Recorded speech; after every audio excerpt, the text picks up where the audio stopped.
வணக்கம், வெல்கம். இது சிம்பிளி சமையல். நான் உங்கள் ரீகா. எல்லோரும் நலமுடன் இருக்க இறைவனை வேண்டுகிறேன்.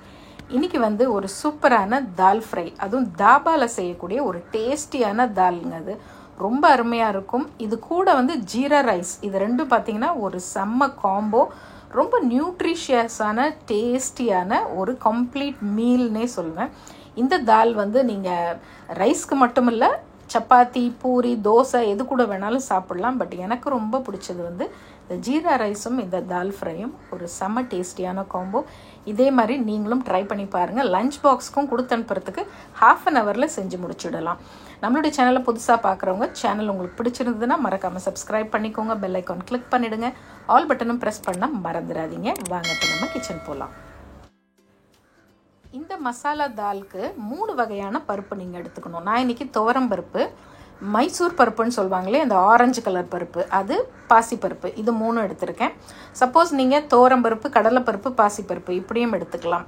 இது எல்லாம் சேர்ந்து நான் ஒரு 150 கிராம், ஸோ 50 கிராமாக 3 சேர்ந்து 150 கிராம் எடுத்திருக்கேன்.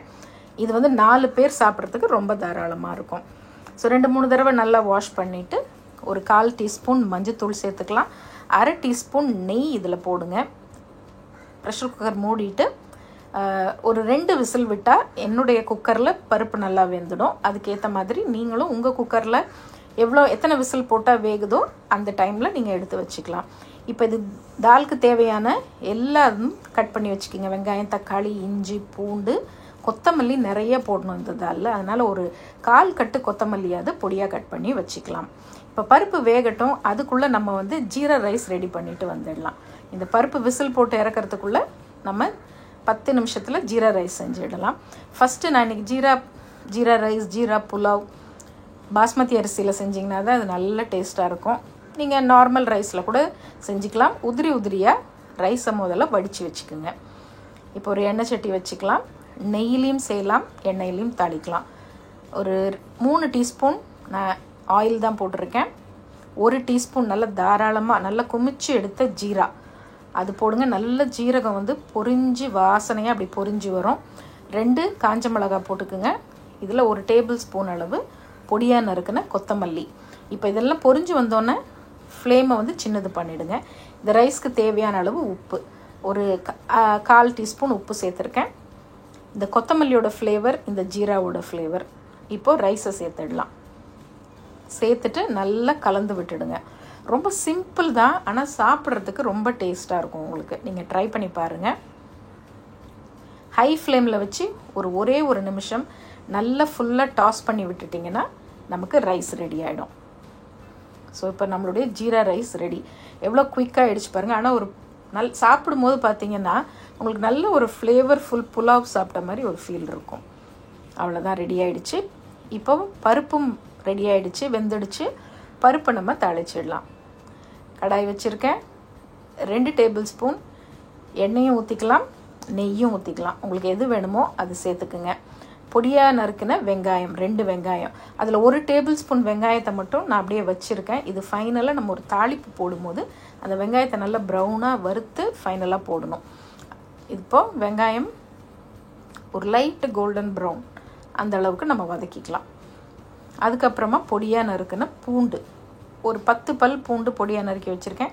அதுலேயும் ஒரு 1/2 டீஸ்பூன் அளவு நறுக்கின பூண்டு அப்படியே வச்சுருக்கேன். இதுவும் ஃபைனலாக தாளிப்புக்கு. அதுக்கப்புறமா பொடியாக நறுக்கின இஞ்சி, நல்லா 1 இன்ச் அளவு இஞ்சி பொடியாக கட் பண்ணி சேர்த்துக்குங்க. இப்போ இது எல்லாத்தையும் நல்லா வதக்கி விட்டுடுவோம். இது வதங்கிறதுக்காக ஒரு 1/2 டீஸ்பூன் உப்பும் நம்ம சேர்த்து வதக்கிக்கலாம்.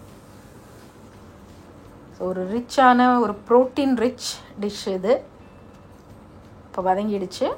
இப்போ அதுக்கு அடுத்தது நம்ம பொடியாக நறுக்கின 2 தக்காளி உப்பு போட்டுக்கலாம். முதல்ல இந்த பருப்புக்கு தேவையான அளவு உப்பே கூட நீங்கள் சேர்த்துடலாம். பொடியாக நறுக்கின 2 பழமான தக்காளி, 2 பச்சை மிளகா அதுவும் கட் பண்ணி வச்சுருக்கோம். இப்போ அதையும் சேர்த்து நல்லா வதக்கிடுவோம். தக்காளி கொஞ்சம் குழஞ்சி வதங்கி வரும்போது நம்ம தேவையான மசாலாஸ் எல்லாம் சேர்த்துடலாம். உங்கள் வீட்டு சமையல் அதிக சுவையாகவும் சீக்கிரமாகவும் செஞ்சு முடிக்க நீங்கள் எல்லோரும் என்னை ரொம்ப நாளாக கேட்டுட்டு இருந்த என்னுடைய ஸ்பெஷல் செந்தூர் மசாலாஸ் இப்போ உங்களுக்காக தயாராக இருக்குது. தேர்ந்தெடுக்கப்பட்ட முதல் தரமான பொருட்களை கொண்டு ட்ரெடிஷ்னல் கிரைண்டிங் ப்ராசஸில் எங்கள் வீட்டுக்கு நாங்கள் எப்படி அரைப்போமோ அதே மாதிரி உங்களுக்காகவும் நானும் என்னுடைய குழுவும் சேர்ந்து செஞ்சுருக்கோம். அதோட டீட்டெயில்ஸ் எல்லாம் டிஸ்கிரிப்ஷன் பாக்ஸில் கொடுத்துருக்கேன். ஸோ தேவையான மசாலா போட்டுப்போம். நம்மளுடைய செந்தூர் மசாலாலேருந்து 1 டீஸ்பூன் செந்தூர் சில்லி பவுடர் சேர்க்குறேன். அடுத்தது 1 டீஸ்பூன் செந்தூர் கொரியாண்டர் பவுடர், அதாவது கொத்தமல்லி அந்த பொடி 1 டீஸ்பூன். அப்புறம் ஒரு 3/4 டீஸ்பூன் நம்மளுடைய செந்தூர் கரம் மசாலா. இந்த கரம் மசாலா வந்து ரொம்ப ஃப்ளேவர்ஃபுல்லாக, ரொம்ப அந்த ஃப்ளேவர் வந்து அவ்வளோ நல்லாயிருக்கும். நீங்கள் நம்மளுடைய கரம் மசாலா வாங்கி யூஸ் பண்ணி பாருங்கள். யூஸ் பண்ணி பார்த்தவங்கெல்லாம் நிறைய நல்ல ரிவ்யூஸ் கொடுத்துக்கிட்டு இருக்கீங்க. மசாலாஸ் வேணுங்கிறவங்க டிஸ்கிரிப்ஷன் பாக்ஸ்லேயும் என் ஸ்க்ரீன்லேயும் டீட்டெயில்ஸ் இருக்குது, அதை பார்த்து நீங்கள் ஆர்டர் ப்ளேஸ் பண்ணிக்கலாம். இப்போ நல்ல மசாலாலாம் வதங்கி ஒன்று கூடி அப்படி வந்ததுக்கப்புறமா நம்மளுடைய வேக வச்ச பருப்பு எடுத்து உள்ளே சேர்த்துடலாம். சேர்த்து நல்லா மிக்ஸ் பண்ணிக்கிட்டு உப்பு மட்டும் கரெக்டாக இருக்கான்னு ஒரு தடவை செக் பண்ணிக்கிங்க. இல்லைன்னா இந்த டைம் நீங்கள் தேவையான அளவு உப்பு சேர்த்துக்கலாம். அதுக்கப்புறம் நல்ல ஒரு 3 டேபிள் ஸ்பூன் அளவு பொடியாக நறுக்குன கொத்தமல்லி. இந்த தாலில் நீங்கள் நல்ல கொத்தமல்லி தாராளமாக போடணும், அவ்வளோ வாசனையாக இருக்கும். மிக்ஸ் பண்ணி விட்டுடுங்க. இப்போ ஃப்ளேமை மீடியமில் வச்சுட்டு மூடி போட்டுட்டு ஒரு 2லேருந்து 3 நிமிஷம் இதுக்கு ஒரு கொதி விடட்டும். ஸோ அதுக்கப்புறம் ஓப்பன் பண்ணி பாருங்கள். இப்போ கொஞ்சமாக கசூரி மேத்தி இருந்ததுன்னா சேர்த்துக்கலாம், அதாவது காஞ்ச வெந்தயக்கீரை. அது ஒரு நல்ல ஃப்ளேவர் இதுக்கு கொடுக்கும். இப்போ நம்மளுடைய தால் சூப்பராக ரெடி ஆகிடுச்சு. இது ஒரு பக்கம் அப்படியே எடுத்து வச்சுட்டு இப்போ இதுக்கு மேலே நம்ம ஒரு சின்ன தாளிப்பு ஒன்று சேர்க்கணும். நம்ம கொஞ்சம் வெங்காயம் பூண்டு எல்லாம் எடுத்து வச்சோம் இல்லையா, அதில். ஸோ 2 டீஸ்பூன் நெய் போட்டிருக்கேன். நெய் நல்லா உருகி வந்தோன்னே நெய்யும் போடலாம், இல்லை நெய் வேண்டாங்கிறவங்க ஆயிலே போட்டுக்கலாம். 1 டீஸ்பூன் சீரகம் பொரிஞ்சு வந்தோடனே நம்ம எடுத்து வச்ச வெங்காயம் பூண்டு, இது ரெண்டும் லைட்டாக ஒரு கோல்டன் ப்ரௌனுக்கு ஃப்ரை ஆகி வரணும். அது ஒரு சூப்பரான ஃப்ளேவர். மேலாப்பில் நீங்கள் இந்த தால் மேலே இந்த சீசனிங் இதை ஊற்றி அப்படியே மிக்ஸ் பண்ணிவிட்டு சாப்பிட்டு பாருங்கள், அவ்வளோ நல்லாயிருக்கும். அதுக்கப்புறமா 2 காஞ்ச மிளகாய் போட்டுக்கலாம். இப்போ பாருங்கள், நல்ல கோல்டன் ப்ரௌனில் வெங்காயமும் பூண்டும் பொரிஞ்சு வந்துருச்சு. 2 காஞ்ச மிளகாய், பொடியான இருக்குன்னு கொத்தமல்லி 1 டேபிள் ஸ்பூனோ 1 டீஸ்பூனோ போட்டுக்குங்க. இப்போ ஃப்ளேமை ஆஃப் பண்ணிவிட்டு கொஞ்சமாக ஒரு 1/4 டீஸ்பூனுக்கும் கம்மியாக நம்ம சில்லி பவுடரையும் அதில் போட்டு ஒரு மிக்ஸ் பண்ணி அப்படியே எடுத்து தால் மேலே போட்டுற வேண்டியது தான். போட்டுட்டு சர்வ் பண்ணுங்கள். நல்லா சுட சுட இந்த ரைஸ் கூட கொஞ்சம் சாலட் வச்சுட்டு இந்த தால் நல்ல தாராளமாக நீங்கள் அது கூட போட்டு சாப்பிட்டு பாருங்கள், செம்ம டேஸ்டியாக இருக்கும். ட்ரை பண்ணி பார்த்துட்டு எப்படி இருக்குன்னு சொல்லுங்கள். பிடிச்சிருந்ததுன்னா உங்கள் நண்பர்கள் கூட பகிர்ந்துக்கோங்க.